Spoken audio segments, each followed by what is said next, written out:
I rented a AK-47 at $10 a day, and I had it in my Land Cruiser, which I used to drive around the city and other places. But how much money do you have? So he said, I have 75. So I said, 75 what? He said, 75 million. I said, Afghanis? He said, no, US dollars.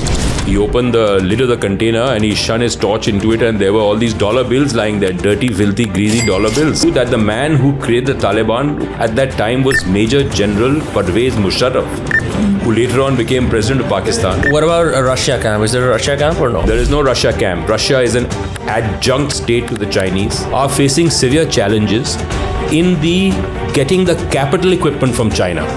China is not selling, even Chinese companies that are trying to manufacture in India, China is not letting them import capital equipment from China to manufacture in India. Ensure that the rupee remains stable, because we are so interdependent and we're not making anything in this country today. We were supposed to be a 5 billion economy by 2025. We're still a $3.5 billion economy. Iqbalji, thank you so much for inviting me into your office and doing this. Sorry, I'm just gonna get my jacket off. It's hot. You have a very lovely office here, and I've never thought, I'm not gonna reveal the location, but it's a top tier building, and I'm very happy to have come and met you and then hung out with you for the last hour, where we discuss everything from our burning our karmas to the state of India-China relations. Few thoughts, a few tangents I can take, but I'll start with this one. You mentioned something along the lines of that India as a society, as a country, is now being de-industrialized. I would love for you to perhaps explain what that means and how is that relevant in context to China? Thank you, Vinamra. And let me explain to you what deindustrialization means. Deindustrialization happens when your indigenous industry across the board starts closing down because of too much competition from a prime competitor. The prime competitor that is actually destroying our industry today is China. It is probably the biggest geopolitical threat that this country faces today. China poses not only a military threat, but also an economic threat to us. Now, let me explain. Today, and particularly since 2003, when India-China trade started, India-China trade has now increased from $1 billion in 2003 to about $139 or $140 billion, give or take a few, in 2024. It is a huge jump. It's a huge jump. And out of this 140 billion, for the last 3 years, 2022, 2023, and 2024, we have been running $100 billion trade deficits with China. Now, this is a very serious issue because we are transferring $100 billion a year. So our defense budget is about $73 billion. And we are transferring more than our defense budget to China every year. Now, what China is doing is that it is using its manufacturing industry as a unique kinetic weapon of international state policy. Let me explain. The Chinese have become the factory of the world. They manufacture everything from satellites to safety pins. Everything is made at very competitive rates because their labor is very cheaply priced. So actually the world is enjoying great surpluses by exploiting Chinese labor. Now, how is this manufacturing being used as a kinetic weapon? Let me explain, give an example. For example, China is selling steel to Japan, to South Korea, and to Vietnam. Now, India has free trade agreements with all these three countries. So Chinese steel that is exported to South Korea, Vietnam, and Japan gets re-exported to India, and it beats the hell out of the domestic steel that's produced in India. So we are suffering, our steel industry is suffering, and this is the case also with the pharmaceutical industry, the petrochemical industry, the lighting industry, the furniture industry, the automobile tires industry, the carbon black industry, you name it. Every industry is suffering from too much competition because you cannot produce in India at the cost at which the Chinese are selling their stuff to us. And in China, manufacturing contributes 35% of GDP. In India, the figure is 15%. Even if you look at it today, manufacturing sectors in India like electronics, solar panels, and electric vehicles are facing severe challenges in the getting the capital equipment from China. China is not selling, even Chinese companies that are trying to manufacture in India, China is not letting them import capital equipment from China to manufacture in India. I'll give an example.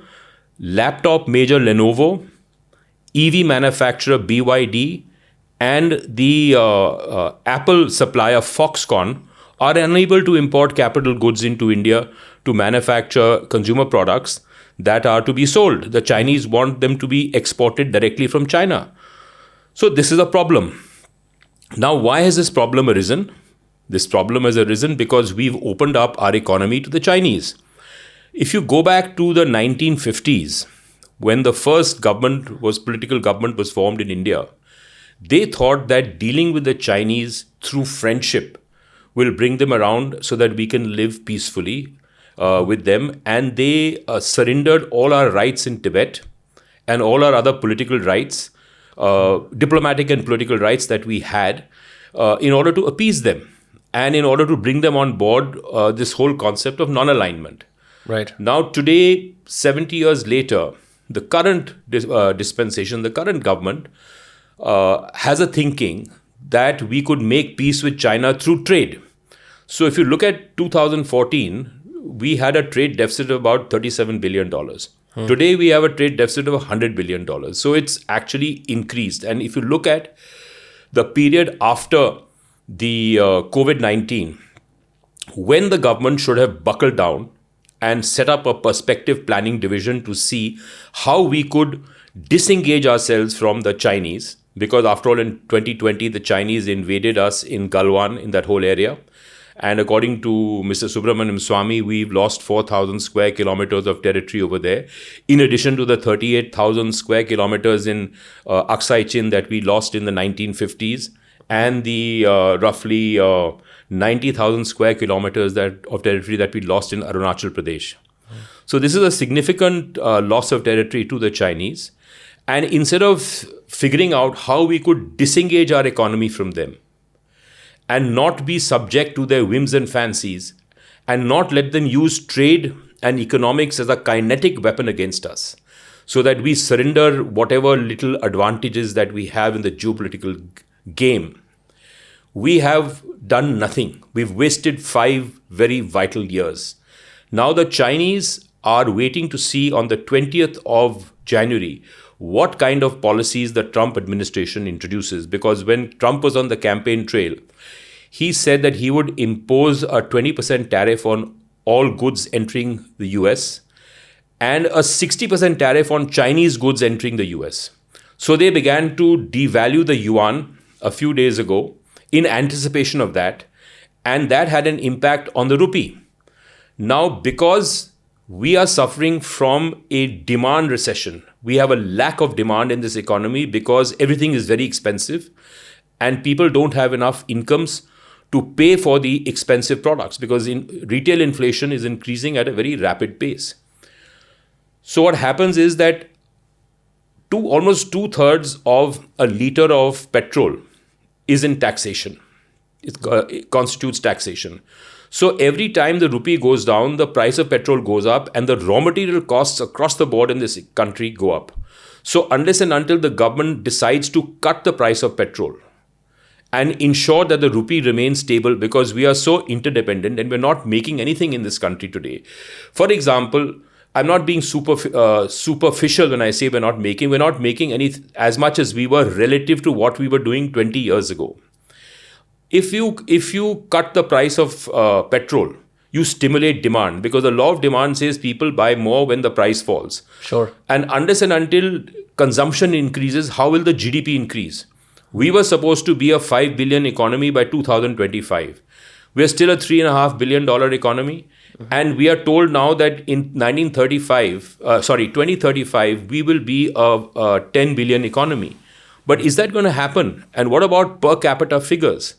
So we need to take a hard look at the biggest threat to our economic sovereignty and survival and existence, that is China and the China trade. and how we can disengage ourselves from it and build alternative supply lines and revive the industries that have shut down. For example, you look at the pharmaceutical industry. 30 years ago, 85% of all the raw materials made in India. Today, 85% of the raw materials are bought from outside, from China. So this is what's been happening. And it's a very serious situation. And I think that if we don't do something about it now, God knows where we will be in 5 years from today. A few thoughts on this. Don't the Chinese also have Americans by the proverbial testicles? Because Americans also use Chinese phones. They also use Chinese technology. Huawei is a I don't know, a SIM or a battery that every phone uses. Second, if we were to disengage, what would we possibly do? I don't think we have any strong trade partner in the region. I don't think we're strong enough to stand on our own. And I'm not saying this as someone who is very entrenched in geopolitics. I'm just saying this as a layman. No, we have strong trade relationships and political relationships and military relationships with Japan, with South Korea, with Vietnam. We can use their assistance. We can do a perspective plan on how we will disengage ourselves from the Chinese economy. But we have to start. We are so fearful of the Chinese that we are not doing anything. Because unless you make an effort to build alternative supply lines, to revive your existing industries, to take a long, hard look at our economy and say what is it that is going wrong in our economy and what can we do to build it up and what are the sectors right now that can give us a comparative advantage. For example, we have great agricultural wealth. We can feed the world. But to give you an example, that we need to provide a minimum floor price of security on food grain production to the farmers. Because, the farmers are producing the grain that keeps this country running. And I remember as a kid in the 1960s, when we had no food and we were importing this PL 480 food from America, this low quality wheat that used to come in. And we were from hand to mouth, and our Prime Minister at that time, Lal Bahadur Shastri, said that everybody should miss a meal on Monday evening so that we can conserve food. That was what we lived through, and we achieved the self-sufficiency in food. And now again, the government feels that if we need to import food, we'll import food. But when we can grow it in India, why can't we grow it in India? Now, for example, the retail price of 1 kilogram of atta is about 60 or 65 rupees. The farmer is asking for 22 rupees as a minimum floor price the sale of grain. Now, doesn't take rocket science to convert grain into atta. And does it cost 38 rupees a kilogram to convert grain into atta? So why should the trader and the middleman make profits? Why shouldn't the farmer be encouraged to produce more bountiful crops and different kind of crops, package them, brand them and sell them abroad? Because the world has a shortage of food and we have the ability, we have a big farm sector to grow food. I think in 2 to 3 years, we could be in almost doubling or tripling our agricultural output. Don't you think that you can't really compete with tech or industries with farms? Like it's just the economics don't match up. No, but people working in tech and in quantum computing and in AI have to eat. Sure. So we can grow the food. We've been growing the food. We can grow the food. We can then package the food and market it and sell it in supermarkets all over the world and increase our share of the value of the product instead of just selling wholesale products. We are now becoming like a colonial contract economy for the Chinese. The Chinese buy iron ore and they sell steel to us.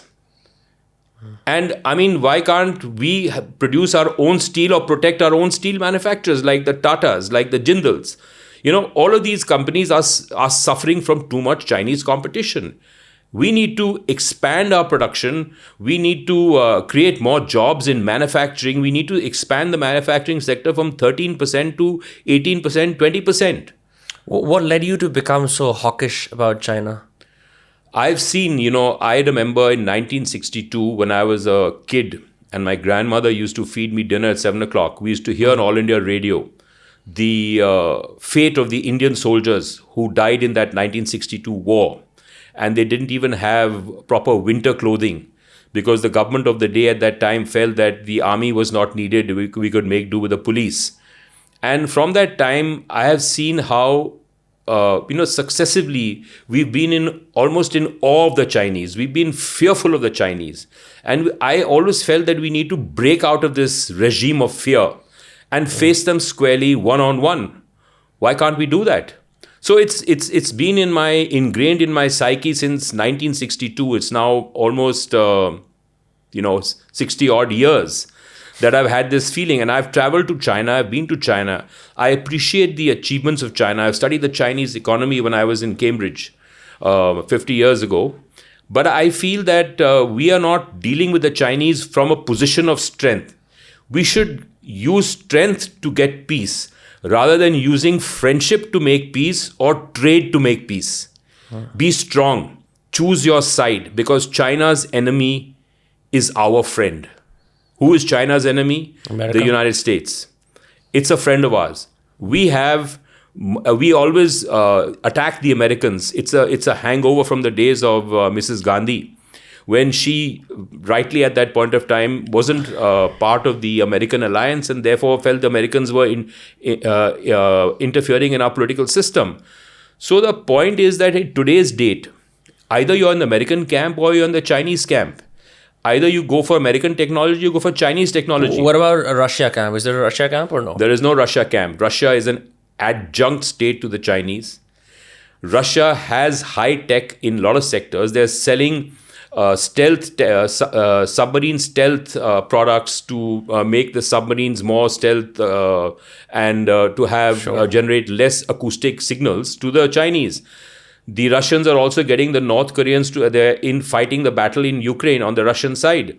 So Russia, China, North Korea, Iran and Pakistan, which is a silent player in the game, they're a grouping. Now we can hardly join that grouping, which has two of our most formidable enemies, Pakistan and China. We should be firmly in the American camp. We're loosely in the American camp, but we need the Americans to protect ourselves. And we have a favorable balance of trade with the Americans. And if we were to align ourselves economically and politically and militarily more with the Americans, I think we can gain from that. We made the same mistake in the 1960s. Let us not make that same mistake in the 2020s. While you were talking about our enemies, I was thinking about the map of the world. It suddenly dawned on me, from a geographical standpoint, the North American continent is independent of any competing powers. Because you just have USA, and on top you've got an ally vassal state, which is Canada. Yeah. On the south, you've got all the problematic third world countries, if there are any. And those are all controlled by America. But I think here in our region, we've got all these competing powers and all sharing borders with each other. So America has this extra strong advantage to rule over the world from that corner. My question then is, let's just say we've got all these enemies on all these sides. What can we do about perhaps considering an alliance with America? Because as you've seen, there is a massive influx of racism happening against skilled Indians. And Trump famously has not invited Modi to his swearing in. So it looks like we're not sure if this relationship is going to be as friendly as you say it is going to be. But you see, let's get to the swearing in issue. I think what happened is that when the Prime Minister was in America last year in September, it was post the first presidential debate, which Kamala Harris had won.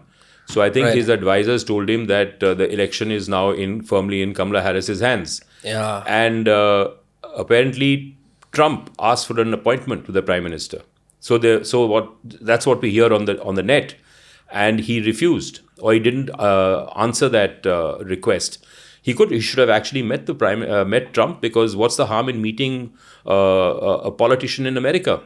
You don't have to show Kamala Harris and wear her support on your sleeve. But apparently Trump was snubbed. And then there's this issue of Mr. Elon Musk, that he wants to bring in his Starlink into India, which will threaten the existing telecom players. Yeah, geopolitical Twitter is all against that. Yeah, against Starlink. Yeah, they're like it's gonna be used for American interference into India's. I mean, they're just gonna mine our data.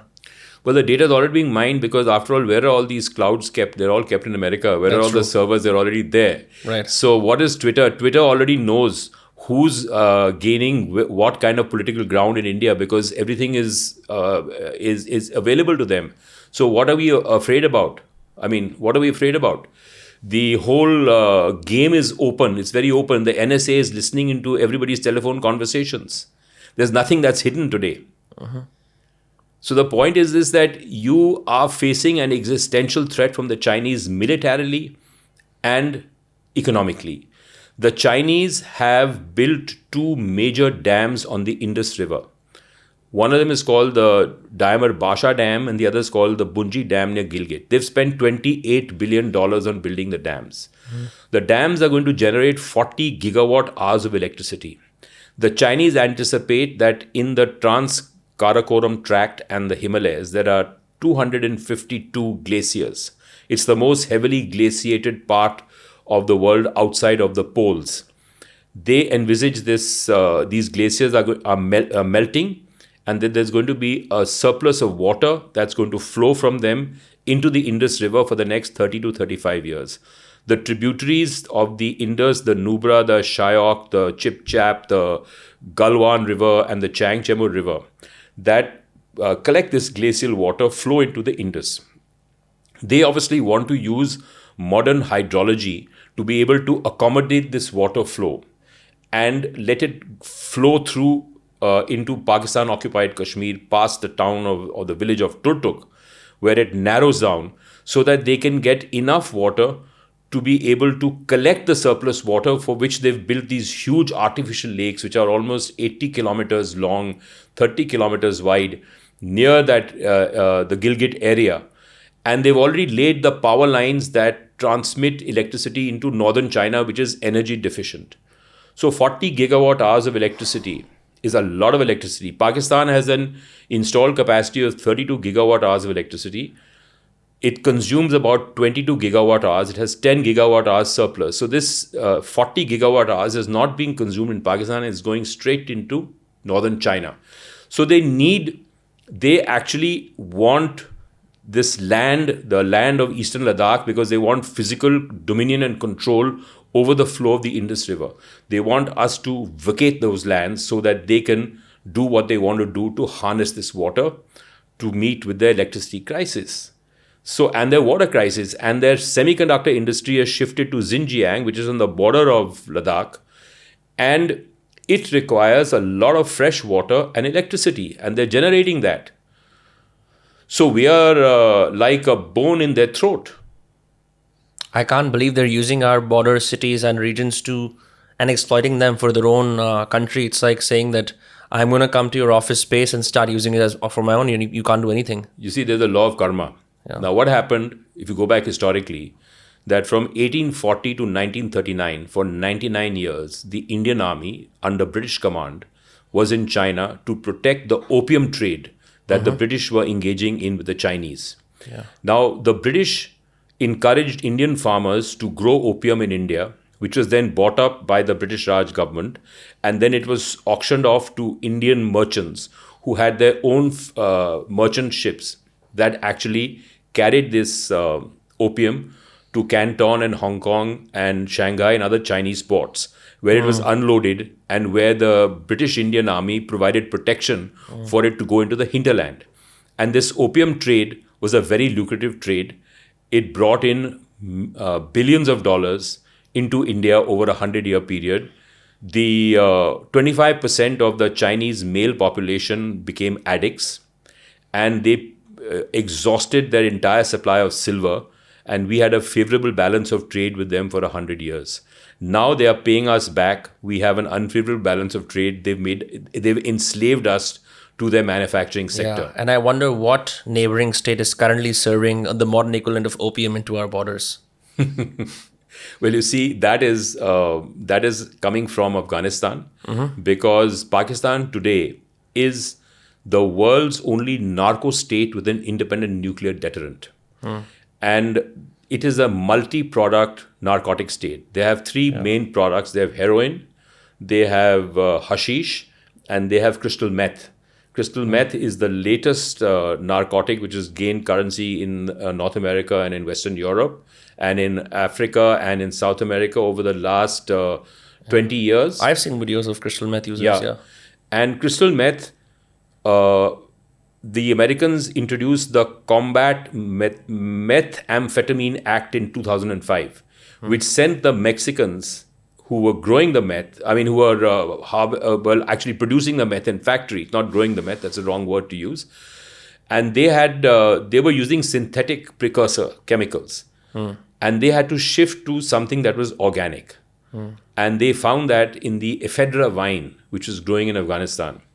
And the ephedra vine is a very lucrative raw material because there is a place called Bakwa in Farah province where there is the Abdul Wadud market, which is the world's biggest crystal meth wholesale market.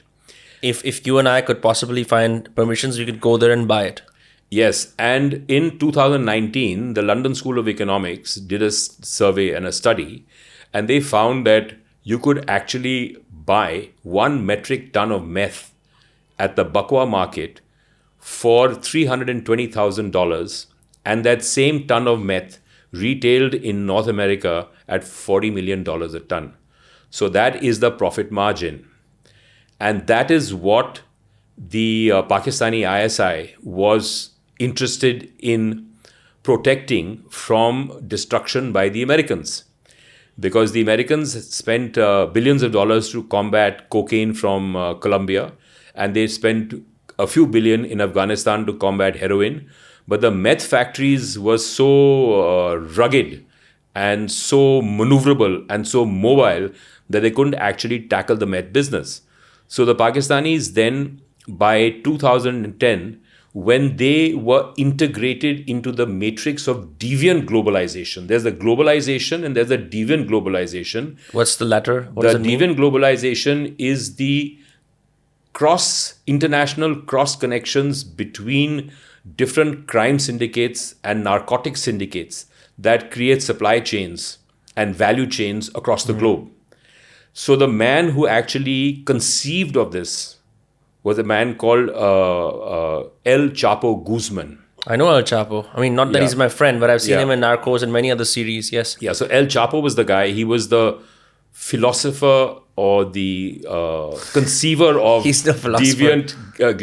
deviant globalization.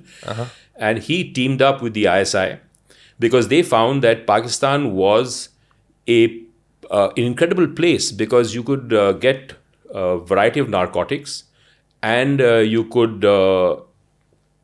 see that the Pakistanis were providing structural oversight to the narcotics industry. Now, the structural oversight enabled them to ascertain prices, ascertain markets, plan growth, plan supply lines and logistics. But how did they do that if they were not even inside Afghanistan? Right now I think Pakistanis, right now they're having some sort of a border skirmish has been going on. No. Let's see. This was started in 2010.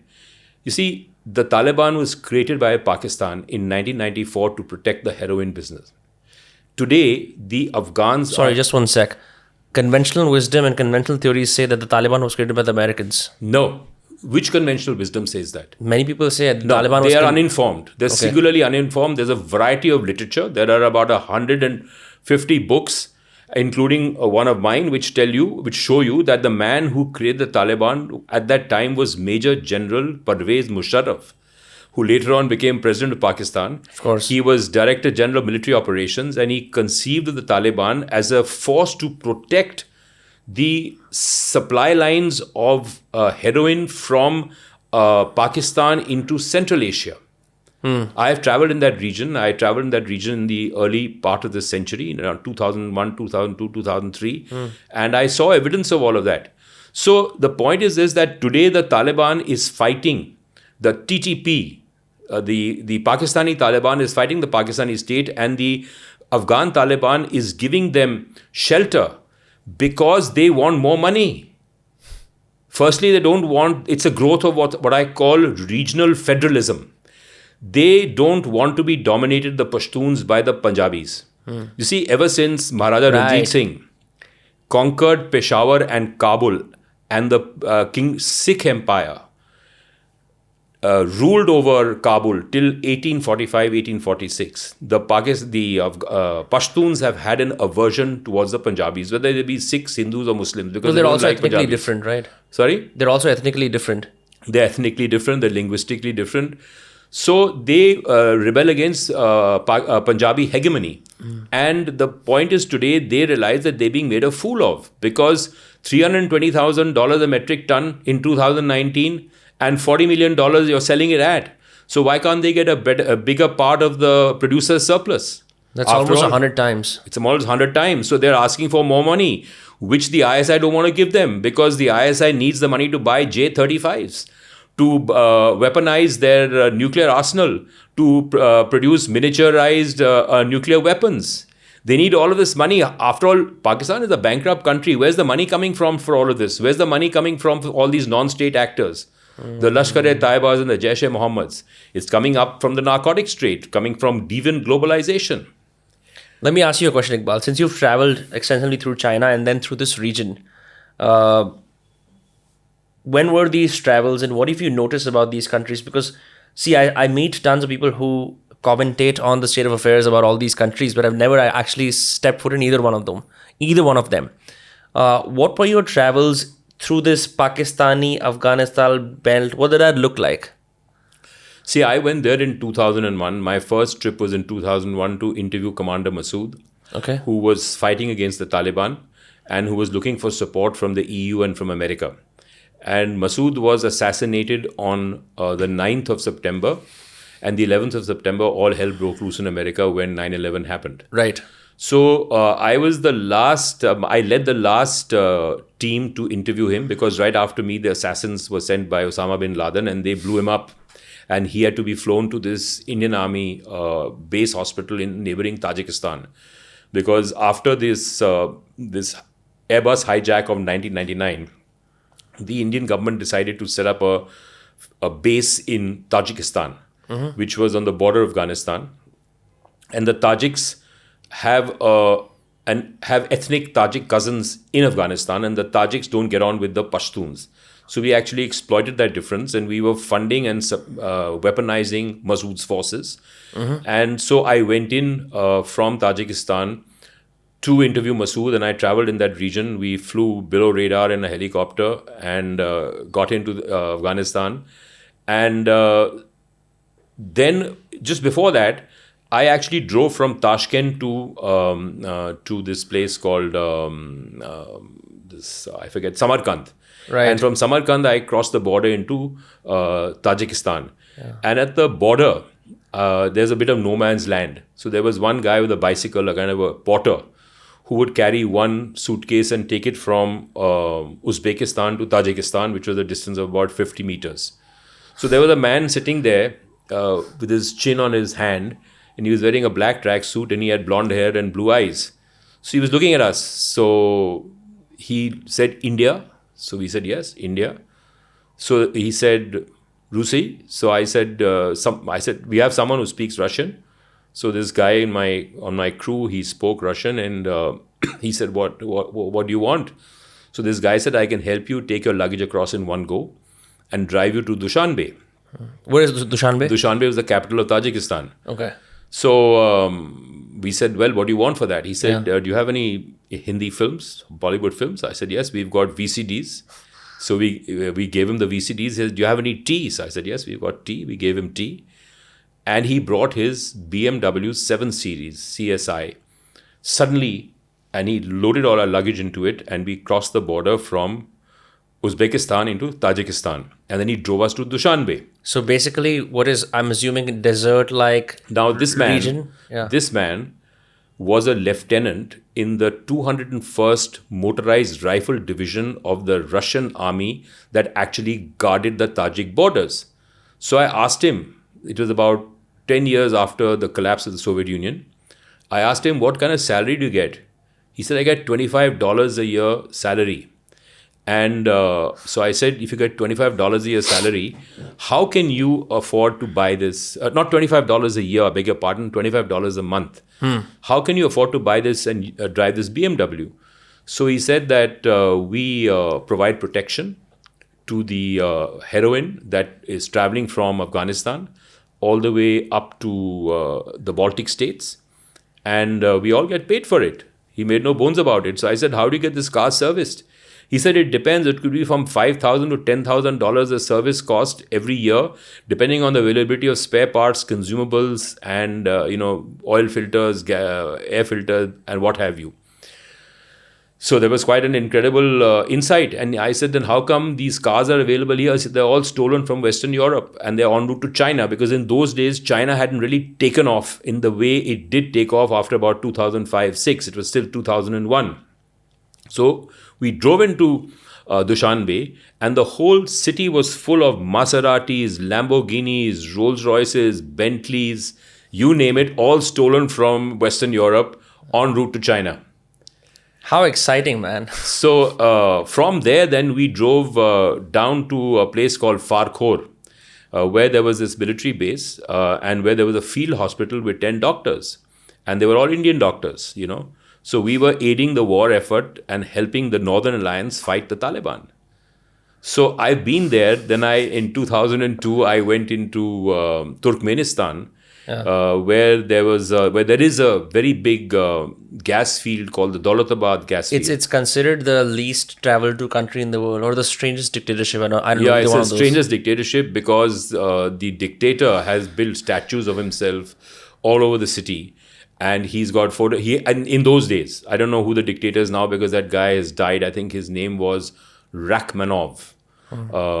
And he was a Muslim, but his name was Slavicized. It became He must be one of the white Muslims. It became Rachmanov. Yeah. And he had a Jewish wife, and he had built 22 hotels in that city. All the hotels were empty, but at night the lights went on to give it the feeling of being a bustling city. And the population of Turkmenistan was 5 million, and they were encouraged not to work because their main export was gas, and they didn't want anyone to set up a business, because if you set up a business, then you made a profit. And if you made a profit, you would fund political dissent. So in order to stem political dissent, he said free electricity, free gas, free housing, free education, free hospitals, everything free, and a dole, and sit at home, play video games, and enjoy life. They also paid dole. For context, that's just like welfare money, right? Welfare money, exactly.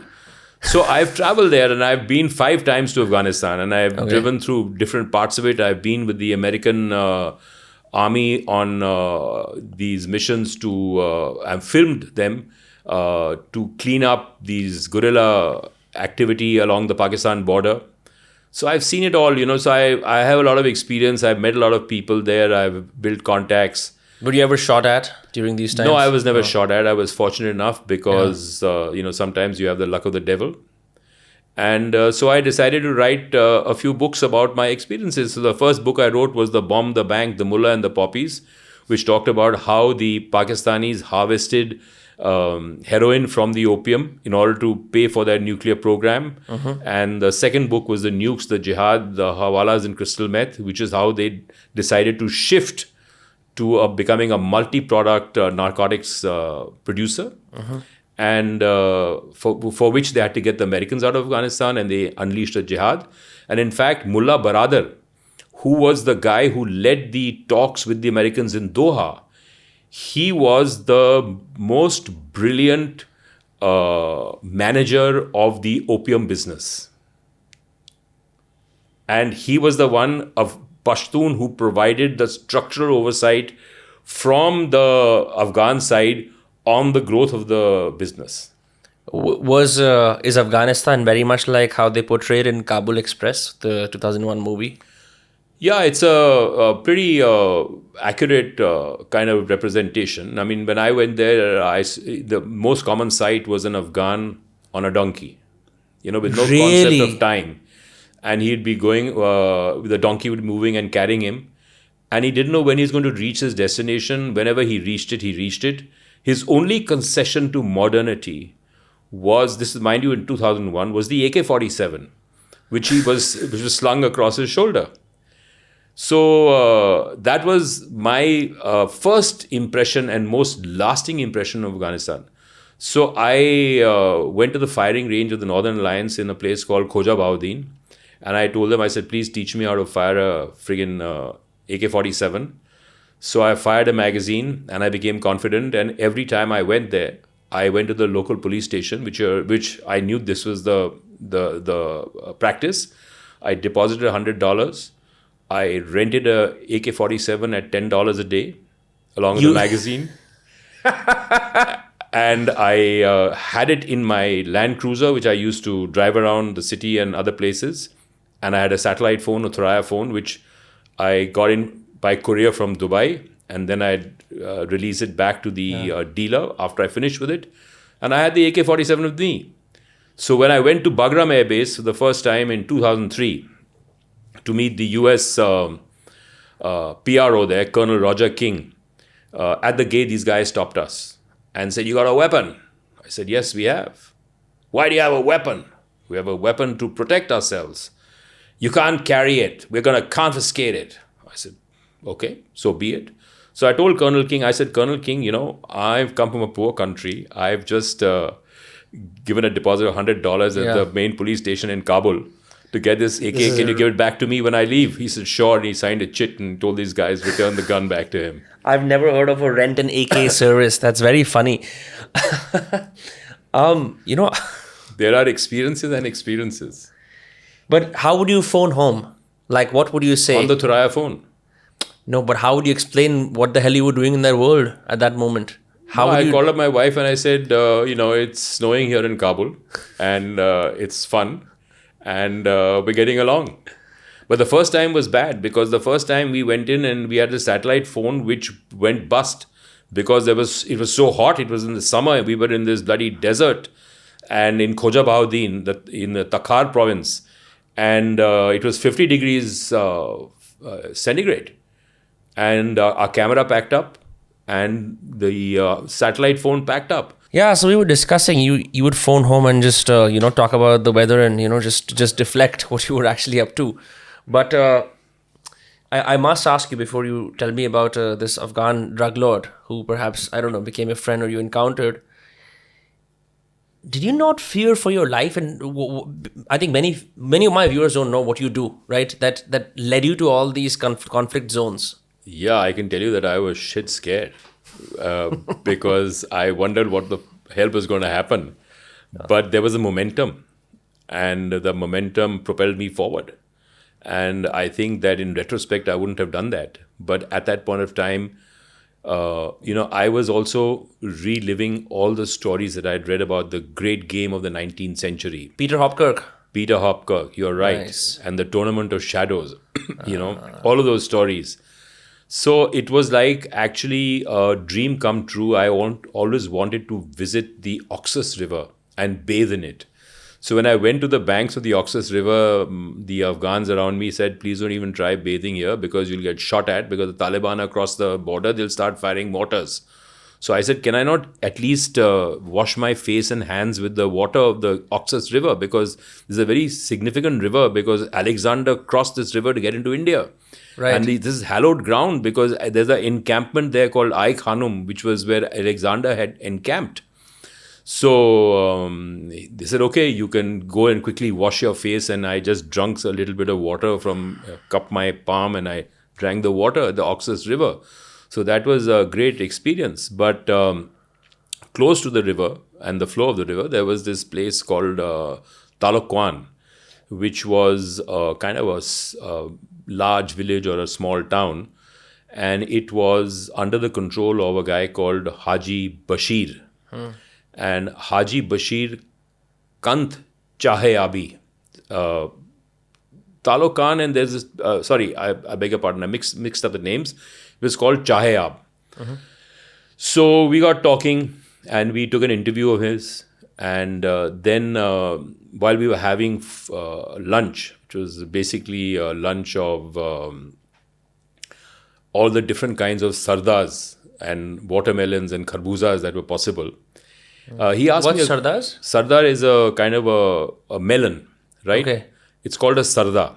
and it's a sort of like a rugby ball, and it's got white fruit inside it. And then You don't have any meat, any sustenance? we had meat, but we had a lot of fruit there because it was summer, and in the heat you prefer to have fruit rather than to eat kebabs and the kind of stuff which we used to eat early morning or at night I see, when it was colder. when the sun was less harsh. Okay. So I asked this guy asked me that he said, your country is growing very rapidly and there's a lot of investment coming in. This is, mind you, 2001. So he said, I have some money to invest, and would you recommend any sector where it would be invested in? So I said, look, I don't know the sectors, but I could introduce you to my chartered accountant if you send somebody to Delhi, and he can give you some advice as to where you could invest your money. But how much money do you have? So he said, I have 75. So I said, 75 what? He said, 75 million. I said, Afghanis? He said, no, US dollars. So I said, where is the 75 million US dollars? So he said, come with me. So we walked to the bottom of his garden, and buried in the ground, there was a container. He opened the lid of the container and he shone his torch into it, and there were all these dollar bills lying there, dirty, filthy, greasy dollar bills. So I said, is this your money or is this the Northern Alliance's money? So he said, no, it's my money. And the interesting thing was that this guy was an aggregator of even the Taliban. He was fighting the Taliban, but he was also doing trade with them at the same time. Like we're fighting the Chinese and we're doing trade with them. Right. He was doing trade with them. And he was collecting this as his share. So he had a personal fortune of $75 million, which was protection money paid to him to ensure the aggregation of the heroin to cross the Oxus River and go into Tajikistan. So that was the incredible thing. And he had it in his friggin' garden. So I said, look, but where is the heroin? Right. So he said, come, I'll show you. So we drove 5 kilometers out of town. And there was this kind of a makeshift Nissan tin hut. And inside that, there were the stacks of heroin. So I said, can I film? He said, no, then you won't be able to go back home. Because, there's no way that I will let you film. So it was a very smelly place, because heroin, when it's packed together and into these packets, 1 kilogram or whatever, it gives off a bad smell. So then we left. And that was quite a mind-blowing experience. And then after that, we digested it. And we said, wow, man, we've really seen something. It's, like when you're on an adrenaline-filled run. Right. You don't pause to think. And when you think, then you realize that, look, what have you seen? It's an incredible experience. And I've written about it in my book, but I couldn't, show it in a film because it was not part of a story. We were doing a documentary on the Northern Alliance, and we couldn't very well say that, look, these guys are also in the drug trade. Roughly 60 crore rupees more buried in his garden. That's 60 crores, yes. At that point of time, the rate of exchange was much less. It was about 40 rupees to the dollar. But still, from money of that time must have far, bigger value today in today's day and age. Yeah. That's insane. Like you still have dodged the question. What did you do? How did you end up in these places? I ended up in these places because I went to make a film. You were an independent filmmaker. I was an independent filmmaker, yeah. And you were financed by yourself. You decided that you would. How did you secure the permissions to end up in Afghanistan and all these places? Well, that's tradecraft. Okay. And I was not financed by myself, but I was financed by financiers who wanted me to project the reality about Afghanistan and the fact that the world till 9/11 had abandoned Afghanistan. They were not looking at what the Pakistanis were doing there. And we had suffered a lot of, we had that 1999, that Airbus, that was Indian Airlines Airbus, that was hijacked from Kathmandu. Right. Then there was all this pressure on the borders. And, the nuclear explosions had taken place in 1998 when we had detonated the bomb and they had detonated the bomb. So we were interested in projecting a point of view that said that Pakistan was a rogue state which had all these non-state actors who were creating mayhem in Kashmir. And Afghanistan needed to be salvaged from the role of the Taliban and the whole narco business. So there was an agenda behind it. And I had some friends who said that, would you like to do this? So I said, yes, why not? It's an adventure. Yeah, I'm not going to say on camera, but I've been trying in a few different directions to do something similar, but I think things have changed a lot. They've become roguers, they've become more rogue in their attitudes. Who has? Afghanistan. Oh, yes, things have changed. And I wouldn't recommend you to go there now Yeah. and do any filming because it's a bit risky. Yeah. And, you just might get picked up for a bounty. Yeah? Yeah. So be careful about going to Afghanistan or any of those parts of the No, not world. at all. I asked some people in some places, and they said that it's become rogue, and I don't think the state will be able to protect me. So No, they won't. They wouldn't. And mind you that we went there with the luck of the devil because when we reached Bagram, which at that time was the boundary between the Northern Alliance and the Taliban. sorry, what is the Northern Alliance? The Northern Alliance was the anti-Taliban forces Okay. who were led by Commander Ahmad Shah Massoud. There was no was establishment. You see, this was actually there was civil war. Okay, but there was no present government that had some was- modicum it was- of democracy or some. No, there was no modicum of democracy. There was the Islamic Emirate of Afghanistan, Okay. which was a Pakistani proxy, of which Mullah Omar was the ruler or the Emir, Al-Mumineen. And there was the Northern Alliance, which was led by a man called Rabbani.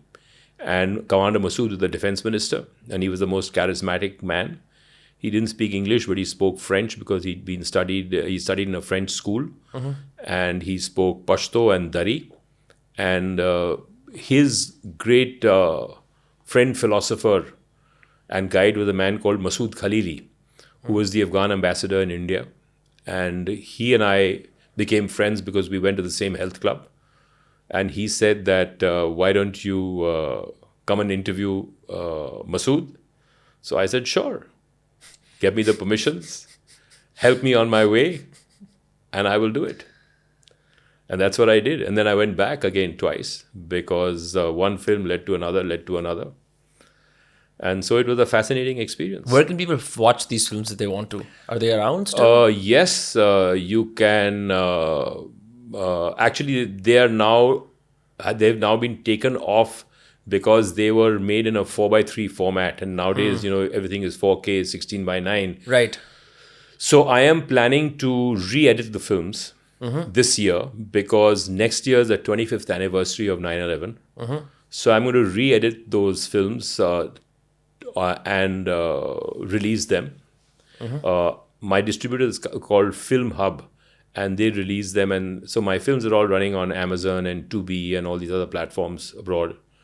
Of course, they don't run in this country because they're too controversial. So I will re-edit the 9/11 People films. can use VPN to watch them. Yeah, in fact, you can watch them on. You can even watch them on through a VPN and watch them on Amazon and Yeah. Tubi. And I think one or two of my films are also on Apple. But because Tubi gets distributed by Apple, but I don't know whether it's available in India. But you can, as I said, If use we a find the VPN. links, we'll put them in the description. Yeah. I think that'd be nice. So, you're in this region, you're traveling, and you're trying to reenact not events from the Great Game, but you're trying to perhaps see if the book can be sort of brought to light. Why travel to China? For simply perhaps studying what they think like, and what was it like traveling within China? What does the nation's conscience look like? Is it true that they're very submissive and docile to the government? And Well, I've been to China twice. I've been there in 1983 and I've been there in 2002. In 1983, I was asked in those days I used to do economic consulting, so I was asked by a client of mine who obviously was encouraged by the government to find out what's happening about Chinese industry. And he wanted to import various machining parts. So I was at that point of time all of 27 years old. and I was running a consulting business. And so he said, "Would you like to go to China?" So I said, "Sure, I'd like to go to China." Lots of people ask you things and you just say, sure. Yeah, and so I went to China. I flew to Hong Kong, and from Hong Kong I flew to Beijing, which in 1983 was a one-horse town, and people still wore blue uniforms from the Communist Party era, and there were hardly any cars there. There were those old big Russian cars, the Zigulis, and I had discussions with the Chinese Ministry of Foreign Trade about importing stuff, and they were very keen to sell us certain parts of machinery. But my client had said that don't make any commitments, talk to them, get all the information, and come back. And then I went to Shanghai, and then I came back, and I gave him all the information that I got, and then I never went back to China again. But then in 2002, I joined a group of friends to travel in Tibet, and we flew to Lhasa, and from there we drove 1,400 kilometers across the southwestern Tibetan plateau to Lake Mansarovar and Mount Kailash. And I am a devotee of Lord Shiva, so I wanted to do my parikrama around Kailash, which I managed to do. And Kailash is not in Indian territory, right? No, it's not in Indian territory, but technically it should have been, because there was a general from the Sikh Empire called General Zorawar Singh, who went there and fought, I think it was around 1839, 1840. And he conquered the whole area till about almost 20 kilometers near Kailash. And his supply lines failed, and the Tibetans counterattacked, and he died. So I visited his samadhi and saluted the man, because he was a brave son of India who tried to integrate Kailash and Mansarovar, which is part of our spiritual and cultural history, because the Brahmaputra, the Ganga, the Indus, the Karnali, and the Satluj all flow from the headwaters of the of Mansarovar. So he died there, and then the Sikh Empire signed a treaty called the Treaty of Chushul in 1842, which was signed between the Sikh Empire and the Chinese Emperor and the Tibetan Dalai Lama. That demarcated in some way, or not demarcated, but defined the frontiers, not the border, but the frontiers. And the Chinese dishonored that Treaty of Chushul when they attacked us and when they invaded Aksai Chin in 1950. So, that whole area has got a lot of history behind it. And I wanted to get a feel of the place. And apparently there was a principality of a place called Minsar, which is about 10 kilometers from Kailash, which was still paying land revenue to the Maharaja of Kashmir in 1950. And a judicial officer from the Kashmir government used to go there once a year to dispense justice, to look at all the grievances that the villagers had, and collect the land revenue. Now, this principality of Minsar and this region was all surrendered to the Chinese in the Treaty of Panchsheel Treaty of 1954, which surrendered all our rights in Tibet. We had two companies of the Indian Army in Tibet till 1954. One was based in Western Tibet, one was in Southern Tibet, and they were there to protect the Indo-Tibetan trade. And the government of that day thought that instead of letting Tibet remain a buffer between India and China, we should surrender our political and military rights and commercial rights in Tibet, so that the Chinese can then become our friends and they will join this great non-aligned movement. Or today you call it strategic autonomy. But it's one and the same thing, non-alignment, which didn't really work out for us. How is it that a filmmaker knows so much about this region? Well, because I've spent a lot of time in that region and studied it. One is to have anecdotal knowledge. Like I know lots of friends who spend a lot of time in certain regions and they're very good with stories. But like I said, you have so many facts and figures. So, what does it take to become like a geopolitical commentator? I'm really asking this in the most earnest way possible. Is it a bunch of books? Is it that you hawkishly read about these regions and see every single update that is happening? Why do you care about these things? Well, as I said, I've been fascinated by China. I've been fascinated by Chinese culture. Chinese spirituality, Chinese history, the Chinese economy, and the role that China has come to play, and how we have lost that arm wrestling match. You see, China was at its weakest vis-a-vis India in the post-independence era in 1987, when there was an operation, I think it was called Operation Checkerboard, which was launched by then General Sundarji to stymie the Chinese incursion into Arunachal Pradesh. And there was a standoff for about almost a year, and the Chinese had to back down and withdraw. And that year, Time magazine had its cover story. One of its issues had a cover story on India as a rising military power in Asia, and they decided to then invite Rajiv Gandhi to China, which was about almost 25 years after the 1962 war, and woo him. And then, of course, Rajiv Gandhi lost the elections, and we were in a bit of a turmoil during the VP Singh prime ministership, when we had the Mandal agitation and all of that. And then we almost went bankrupt. But the Chinese then wanted to disarm us with fake friendship so that they could embark upon the path of modernization and neutralize us as a potential adversary or as a potential competitor in Asia. And they succeeded in befooling us when we signed this agreement in 1993, which they reneged and they went back on, where we had this whole notional line of actual control. This is all rubbish, because the Chinese were invited by the Russians to enter into India, into Aksai Chin in January 1950, when the Russians were looking for uranium to augment their depleting supplies of uranium from the mines in this place, Xinjiang. And there was a vein of uranium that extended into Aksai Chin near the Karkash River. The Karkash River is a very vital river that actually flows into the Tarim Basin in Xinjiang. And it also used to flow into Lop Nord, which was the Chinese nuclear testing site.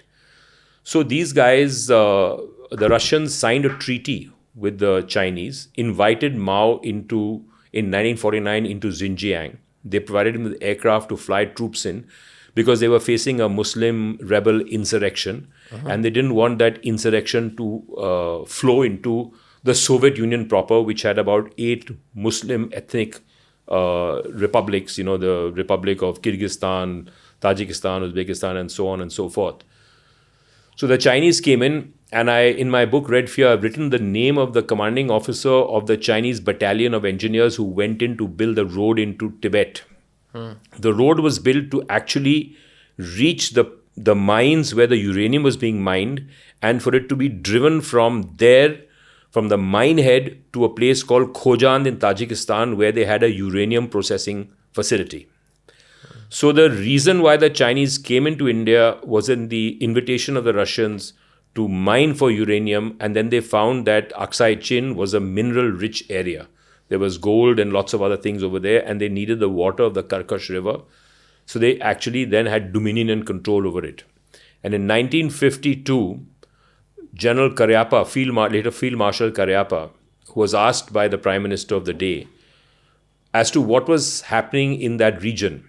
So he sent one captain whose report is still classified to do a recce. And before he did that recce, he asked the IAF, well, that's General Cariappa, before he sent the captain the recce, to do an aerial reconnaissance as well. And my father-in-law, late father-in-law, was in the Air Force at that time, and he was posted in Srinagar, and they were flying these Tempest aircraft. And they did a photo reconnaissance of the entire area, and they came back with the photographs. And then this captain, I think his name was Captain Nath, he went there and he showed that at the Konka La Pass, which was the point of the pass that led from India into Tibet, the Chinese had overrun that whole area and they were building this road. Now that report is classified. So the government of India knew in 52 that the Chinese had entered India, and they were there for the last 2 years. And then I spoke in a few years ago, before he died, there was this man called Wing Commander J.M. Nath, who was the first squadron commander of the squadron of Canberra PR-57 high-level reconnaissance aircraft, which carried photo op surveys of Tibet and Xinjiang between 1960 and 1962. They aerial mapped the whole of Tibet, the whole of Pakistan, and the whole of Xinjiang. What did they find? Well, that's all classified, but they got all the material. And Mao was very worried about the overflights over Lop Nor, because we were running an intelligence operation with the Americans, and this material was being shared with them. So all of this vast collection of data existed. And this disinformation that was spread that we shouldn't use the Indian Air Force in the 62 war because the Chinese have aircraft that can bomb us and they will bomb our cities and we can't afford to have our cities bombed. This lie was exposed when you look at the protests that the Chinese Foreign Ministry made with the Indian Ministry of External Affairs, which accused the Indian Air Force of violating the airspace of China. Over 300 times between 1960 and 62. Now, and the Indian Air Force never lost an aircraft, and Wing Commander Nath told me that there was no anti-aircraft guns, there were no Chinese aircraft, there was nothing. The Chinese could do nothing as the aircraft flew over, and they photographed all of Tibet, and it used to go down to about 500 feet. High, low, high operations. You go in high, go down low, and then go up high and come out. There was no radar. There was nothing. And the advisors of the government at that point of time said we should not use the Air Force. If we'd used the Air Force, we wouldn't have lost the war. So there are so many twists in this story. And the films were then taken to, and it's all in my book, Red Fear, the China Threat. The films were then taken to the air headquarters here. They were developed and they were sent to the air chief, who then gave them to the IB chief, who then shared the information with the Americans. And the Americans then shared the information with the British. And the Russian spies in British intelligence sent it to Moscow. And from Moscow, it came to China. So the Chinese knew what we were doing. What the hell? What a long, complicated Yeah, but that's the reality of the game. Do you think the Great Game still exists? Oh, yes, it does. No, because for context, for many viewers who don't know, the Great Game is Russia, UK, mostly Russia and UK. It was actually a game of domination in Central Asia. Sure, but they were using inland routes to arrive at India. If they could establish a route, they could win, right? That was the whole idea. But now They did come in into India in 1901, 1902. That's when the treaty was signed, 1904, when the Great Game officially ended. No, but I'm still saying, even though they came in and they didn't come to Delhi, for example, right? They could only come to the borders. How does the Great Game manifest in 2025? Because we're in the era of AI, we've got 1 billion countries in the middle, right? It's no longer all desert. And there is more narrative and cyber warfare than there is actual warfare with boots on the ground, barring a few skirmishes between China and India. I don't think Russia is actually trying to invade India again. Neither is the British. So how is this manifesting now? See, the Great Game is manifesting in two ways. One is that it's a game of now domination in Afghanistan between the ISI and the Taliban, who want a greater share of the narcotics revenue. Many people say that the Taliban is now being funded by Indian security agencies to... That is a laughable statement. I laugh at it. It's absolutely, utterly ridiculous. Because they say that the kudos to Indian RNAW for sponsoring, the Afghan Taliban to fight the ISI. Let me tell you something. Yeah. It's not the Afghan Taliban.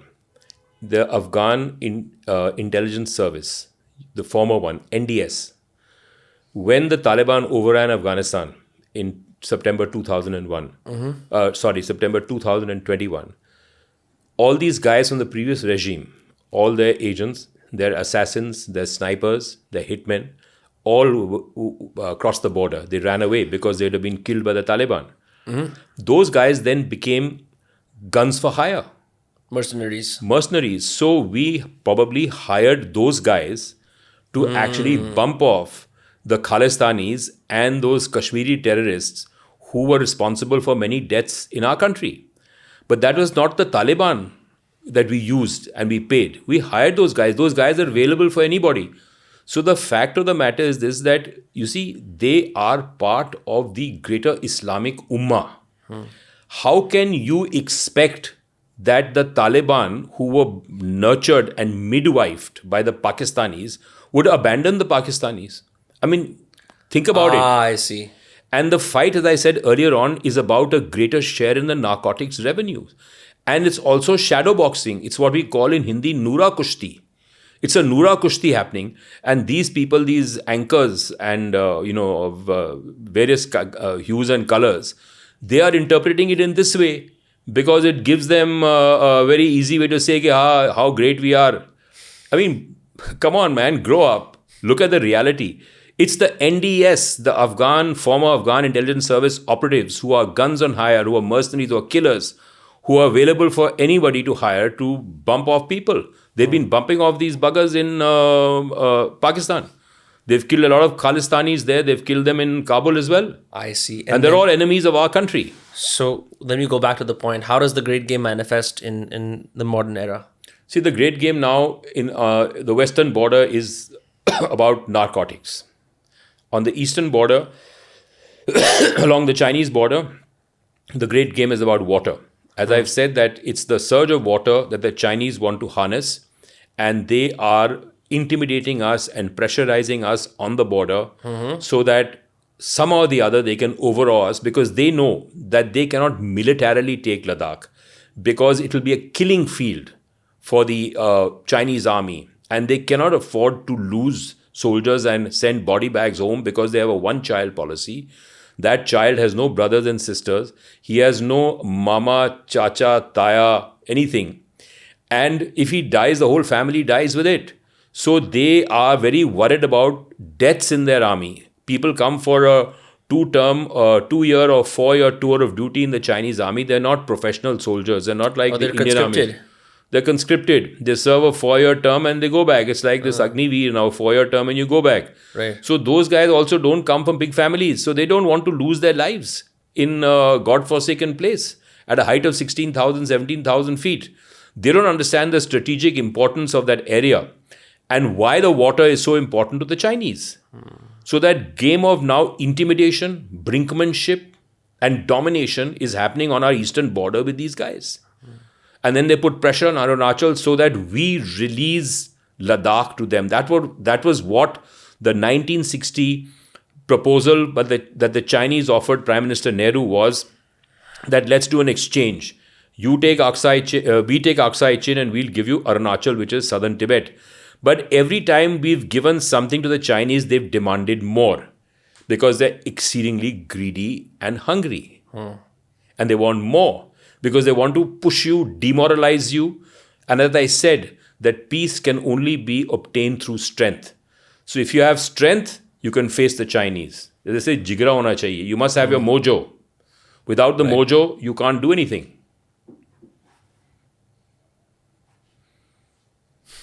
Lots to unpack here. Perhaps in another podcast, I will speak to you about your adventures in the world of media, because your website says many illustrious things.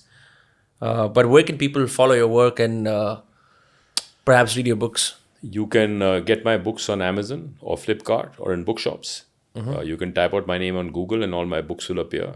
And the podcasts that I do with people like you, podcasters like you, are also all available on YouTube. And some of my films are available on Discovery Plus. The others are available on Amazon. I have 18 documentaries on Amazon.com and 18 documentaries on Tubi. So you can access them through VPNs over there.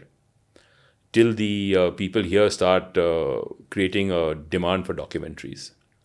And there's no money now in documentaries because unless you get a grant. Unless you get a grant. That's right. Otherwise, there's no money. So I'm not making any more films right now, other than maybe re-editing this one on 9/11 because I have a sound bite from a man called Olivier Roy, who's a French anti-terrorist expert, who said on camera in August 2001, what will happen if Osama bin Laden attacks the continental United States? Will the US be drawn into the Afghan war? I want to That's show crazy. that. I want to show that bite in the film again as a tribute to Olivia Roy of how prescient he was in his forecast. What a great premonition. And yeah, many people say, I mean, there are so many theories about 9/11, but yeah. For now, thank you so much for your time. Thank you for letting me be here and speak with you on these. I will super honestly say, when you were saying all these wonderful things, about 30% went over my head. And since I have little context in the regions, I was trying to piece together whatever you were saying. I need to parse through a little bit more data to come to you next time, and perhaps talk about something which I have an equal skin in the game in, which is the world of media. But I think I will end with this. There is a lot of China talk, but usually it's all hyperbole. I see it on Twitter, I see it on Instagram. There is always a China thread, but it's never defined and articulated. So I think what you've done with your books and with podcasts like this is define it so that people are at least aware, and they can perhaps lobby governments and force policymakers to think about this looming threat instead of it trying to internally rupture each other apart on the name in the basis of religion, communalism, and other problems. But yeah, thank you for your time. It was a pleasure. My pleasure, and thank you for inviting me onto your podcast. And I look forward to future interactions. 100%. Thank you. Pleasure.